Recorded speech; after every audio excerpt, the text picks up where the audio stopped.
southern York, Nebraska. The Keystone XL pipeline is scheduled to come through our property, and the Nebraska legislature is missing an opportunity to help its citizens not just now, but in the future. The issue today is the Transcanada's Keystone XL pipeline. We need pipeline legislation to protect the citizens of our state. Pipeline legislation will be even more important in the years to come. Right now, many of us are dealing with TransCanada and the pipeline proposal. This is not your ordinary pipeline company. They do not answer letters. It was not until after my husband testified at the legislature hearing on pipeline bills that TransCanada even made a personal contact with us. They do not respect landowners. They bully and intimidate landowners. This is a serious issue, and we Nebraskans need protection. We have no protection. I do not want the Nebraska legislature to be viewed as the one who ignored its citizens in a time of crisis. Some examples of needed protection are eminent domain.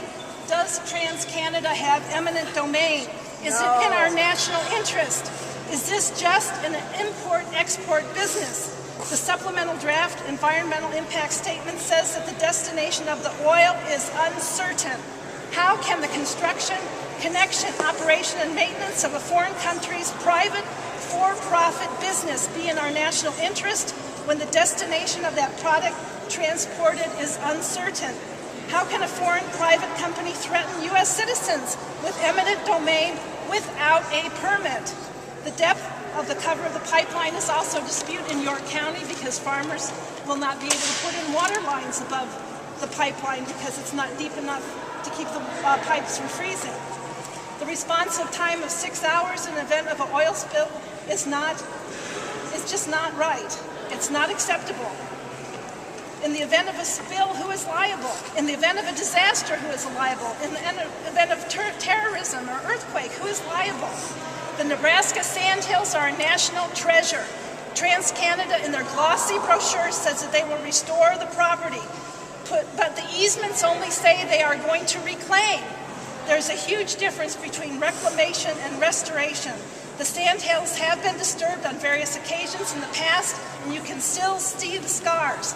Once the Sandhills are disturbed in the manner that TransCanada proposes, it cannot be restored.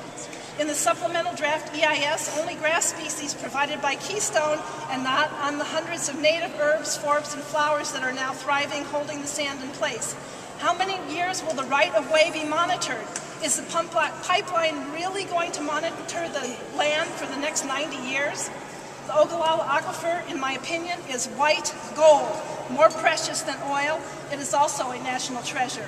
The pipeline should not cross millions of people's water supply. Is this your friendly neighborhood pipeline company? This is the issue of the decade, if not the century. There is a lack of federal connection to the citizens of the state of Nebraska. Very few of my letters to legislators, state or federal, have ever been answered. There have been few responses or replies. Our legislators choose to ignore its citizens. I challenge our legislators to protect the landowners and citizens of the state of Nebraska. The federal government won't. TransCanada won't.